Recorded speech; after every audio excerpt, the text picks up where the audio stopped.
Hello friends, welcome to Inspiration IAS Daily News Analysis. Today is 18th December 2023 and we are going to discuss important news articles of Hindu, Indian Express, PIB and Assam Tribune. So आज का हमारा जो important news है वो पहला जो article है वो ईरान से रिलेटेड है and recently Iran announces free visa travel for Indian citizens.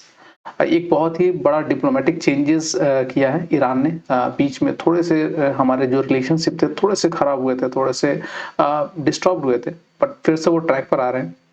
दूसरा जो न्यूज अपना वो school of happiness in Assam वो लॉन्च हुआ है। थर्ड जो है गंदा भेरिंदु आर्ट एंड फोर्थ जो है जीरो ट्रस्ट ऑथेंटिकेशंस। तो समझते हैं सबसे पहला जो news, Iran announces visa free travel for Indian citizen. ये एक बहुत बड़ा डिप्लोमेटिक मूव है ईरान की तरफ से और ईरान ने जो इंडियन सिटीजन है उनको वीजा फ्री ट्रैवल अलाउ कर दिया है इन देयर कंट्रीज। सो क्या है थोड़ा न्यूज को समझते हैं।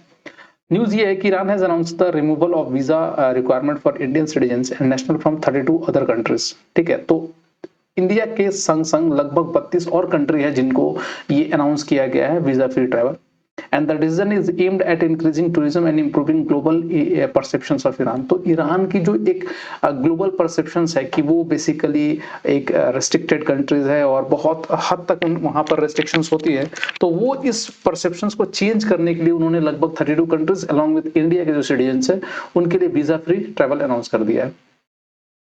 नेक्स्ट और कौन कौन से कंट्रीज हैं जिनको ये अनाउंस किया गया, तो सबसे पहले कंट्रीज जो रशिया है, UAE, Bahrain, Saudi Arabia, Qatar, Kuwait, Lebanon, several central Asians and African countries along with Japan, Singapore, south east Asian Nations and select countries in Latin America and Europe. तो इन सब कुछ countries में ये फिर announce किया गया है and Iran has earlier lifted visa requirement for Turkey, Azerbaijan, Oman, China, Armenia, Lebanon and Syria. ठीक है, तो इन सब कंट्रीज के भी सिटीजन के लिए ये वीजा फ्री अनाउंस हुआ है। और Iran has witness 48.5% increase in tourist number reaching 4.4 million in the first 8 months of the current Iranian year. तो लगभग इस डिसीजन के चलते वहां पर 48.5% इंक्रीज हुआ है टूरिस्ट नंबर का। And next, India's growing outbound tourism markets, लगभग 27 countries now offer visa free entry to Indian citizen। देखिए रिसेंटली इंडियंस में एक कहा जाए तो एक तरह से टूरिज्म के लिए इंडिया से बहुत सारे लोग जाते हैं बाहर और इसमें से 27 कंट्रीज ने नाउ इंडियंस के लिए वीजा फ्री एंट्री अलाउ किया है। एंड रिसेंट जो एडिशंस हुए हैं वो है Kenya, Indonesia, Malaysia, Thailand and Sri Lanka. तो this is bit important, it can be asked in your prelims examinations, तो इसको थोड़ा देख सकते हैं। नेक्स्ट, तो टॉप 5 ट्रैवल डेस्टिनेशंस कौन कौन से हैं इंडिया के इंडियंस के लिए, तो बेसिकली वो तो है UAE, USA, Saudi Arabia, Singapore and Thailand with mainly visiting as part of the diaspora. तो कुछ तो क्योंकि हमारे जैसे मतलब इंडियंस, बहुत सारे इंडियंस इन सब सारे कंट्रीज में रहते हैं उसके चलते भी होता है और बाकी सारे रीजंस भी है, बट इंडियंस की एक फेवरेट डेस्टिनेशंस ये कुछ countries. So this is regarding the news of the Iranian visa free announcement. Next जो अपना न्यूज है वो है school of happiness in Assam और recently Assam Bodoland territorial region BTR में is set to launch the international school of peace and happiness. ठीक है, तो ये एक स्कूल चालू हुआ है और it is a pioneer institutions dedicated to teaching lessons on humanity and societal happiness. तो ह्यूमैनिटी और सोसाइटल हैप्पीनेस से रिलेटेड कुछ कंसेप्ट्स यहाँ पर इन सारे स्कूल्स में सिखाए जाएंगे और बेसिकली ये बीटीआर रीजन में है असम के। कुछ और समझा जाए इस स्कूल के बारे में, तो the school of happiness basically it is a Bodoland territorial council initiative, BTRC की जो इनिशिएटिव है ये, and the BTC which governs the BTR has been planning this project for a year. और लगभग इस प्रोजेक्ट के लिए वो एक साल भर से वो प्रिपरेशन कर रहे थे and with this things they can address the regional conflict. जो रीजन में कन्फ्लिक्ट वगैरह होते हैं उसको ये इस कंसेप्ट से वो लोग ठीक कर सकते हैं। And the BTR has experienced ethnic conflict and extremism and the school aims to instill human values and coexistence in a region marked by diverse faith, cultures and ethnicities. तो इस रीजन में डाइवर्स फेथ हो गए, culture हो गया और बहुत सारे एथनिक की जो प्रॉब्लम्स है उसको भी सॉल्व कर सकता है ये कहीं ना कहीं स्कूल्स।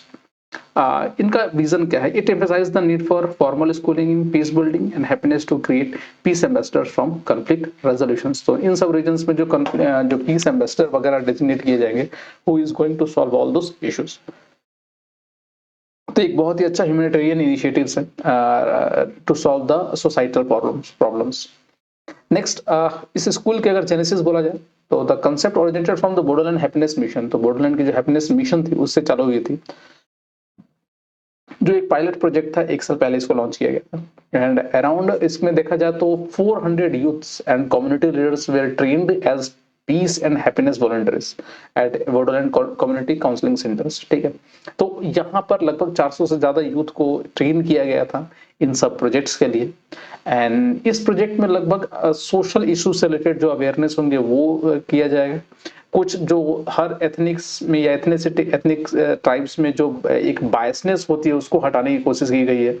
सेल्फ अवेयरनेस की भी कंसेप्ट यहाँ पर इंस्टिल करने की कोशिश की गई, along with counselling techniques and stress management, कैसे स्ट्रेस को मैनेज किया जाए उसके लिए भी इसमें ट्रेनिंग दी जाती है। तो ये बहुत अच्छा इनिशिएटिव है उन सारे सारे रीजन्स में जहां पर एक्सट्रीमिज्म और इस तरह की चीजें फैली हुई है। नेक्स्ट जो अपना न्यूज है वो है आपका जीरो ट्रस्ट ऑथेंटिकेशन से रिलेटेड।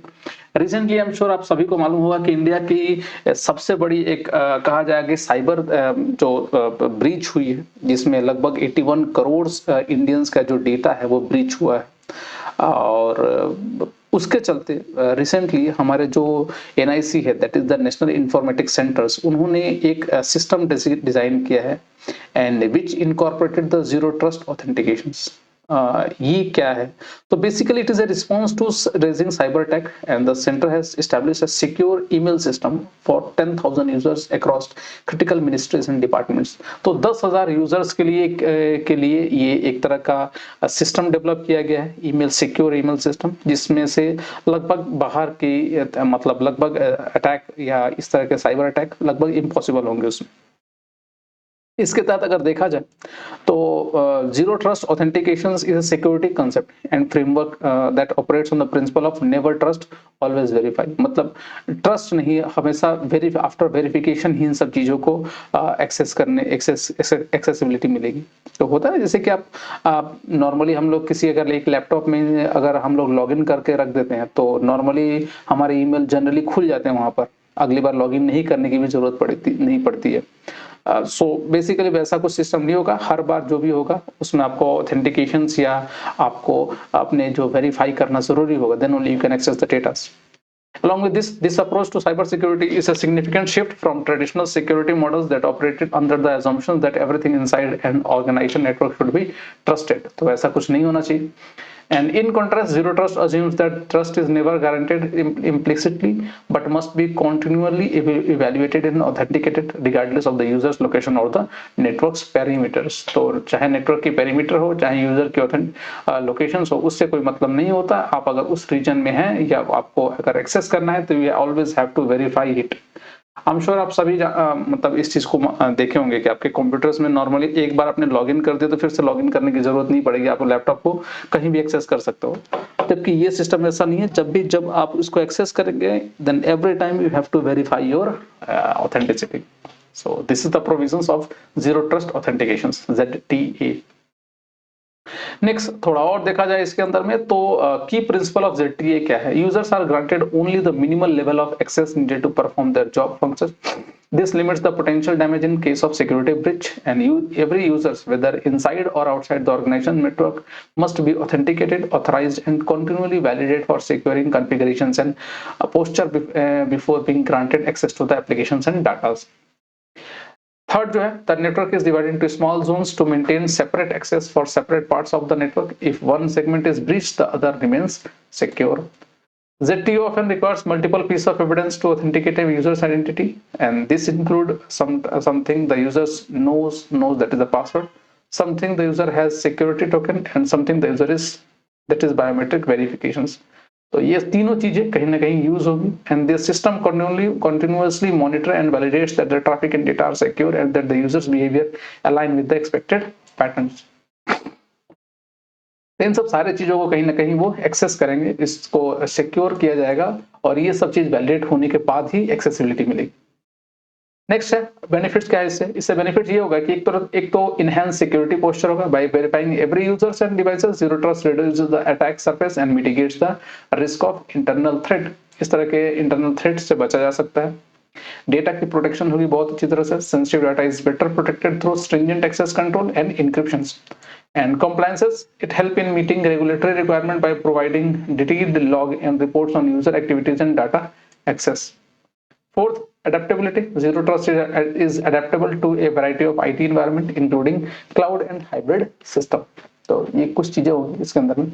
इसके 8 पिलर्स हैं. सबसे पहला तो आइडेंटिटी, दूसरा डिवाइस, थर्ड जो है एप्लीकेशंस, फोर्थ है डाटा, फिफ्थ है नेटवर्क, सिक्स्थ है इंफ्रास्ट्रक्चर, सेवंथ है visibility and analytics and eight है ऑर्केस्ट्रल्स एंड ऑटोमेशंस. इन सब सारी चीजों को मिलाकर ZTA बनाया गया. So that is regarding the ZTA और zero authentications, zero trust authentications. चलिए अपना लास्ट जो न्यूज है वो है Gandaberunda arts and it is a Karnataka state road transport corporation has secured legal rights for the unique artistic representation of Gandaberunda arts as symbol of their corporate identity. ठीक है, क्या है समझते हैं. बेसिकली अगर इसके बारे में बोला जाए तो cultural origin, it is ancient motive found in various cultures including hiatus, Egyptian, Sumerian and Indians. It introductions to India suggested by John Marshall to be introduced by the Shakas जो Cynthius introduce किए थे, but also found in ancient Indian text. Ancient Indian reference के बारे में देखा जाए तो it appears in Panchatantra, जो पंचतंत्र की कहानियां हैं उसमें ये मिलते हैं, along with महाभारत, पाणिनिस के grammar and Jain text like Kalpasutra. तो इन सब सारी चीजों में ये कहीं ना कहीं एंशिएंट रेफरेंस मिल रहा है. Archaeological sites बोला जाए तो it is found in Sirkap near Taxila and Sanchi Stupa, common in South Indian temples architecture, especially in Karnataka, and it is notable at the Chanakeseva temple at Belur.